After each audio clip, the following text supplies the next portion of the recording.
Hey guys, welcome to my channel. So if you're new here and you like what you see, please consider being excellent and subscribing.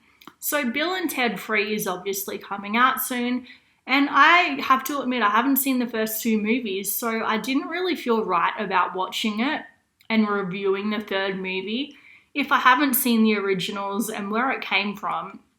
So I thought I'd watch it. I watched the first one last night, and it's not going to be like a super professional, serious review. I just more want to talk about my thoughts on the movie today. And yeah, so the first thing I noticed about this is just how much it is a product of its time. So it came out in 1990 and it really does reflect that period of time.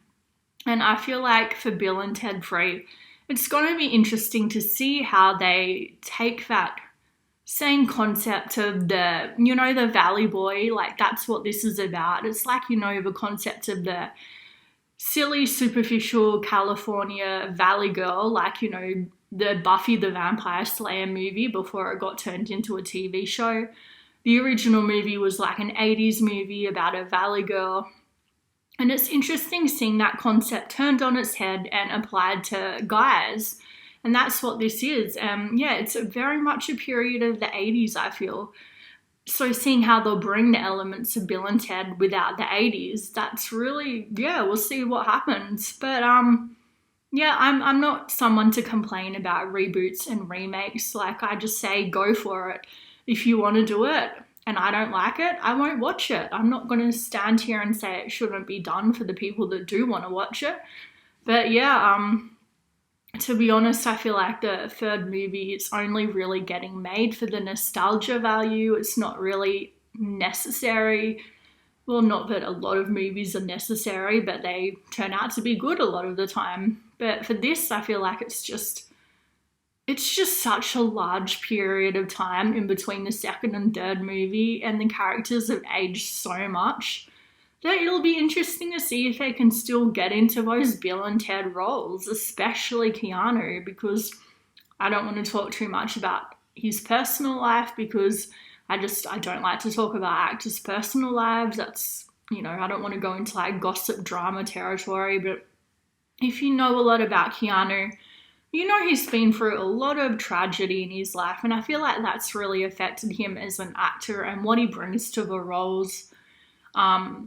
Like everything I've seen him in, like The Devil's Advocate, Speed, The Matrix, Point Break, they're all pretty serious, stoic type roles. Not all of them. Some of them are more goofy action roles, but still, I've never really seen him in a straight up funny comedic role. So seeing him when he was so young before the tragedy happened, it was sad, to be honest. It made me sad because I feel like he just was so happy. I don't know, I just got the vibe that he seems so much happier than when he is like in John Wick and everything now.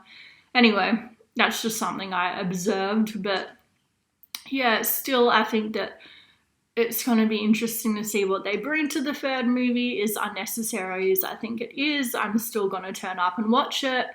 So this movie, it's obviously not an Oscar-winning movie, but, it doesn't need to be. Not every movie needs to be intelligent and thought-provoking.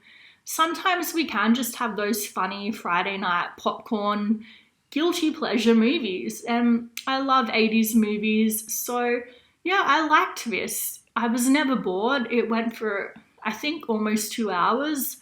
I'm pretty sure. And I was never bored.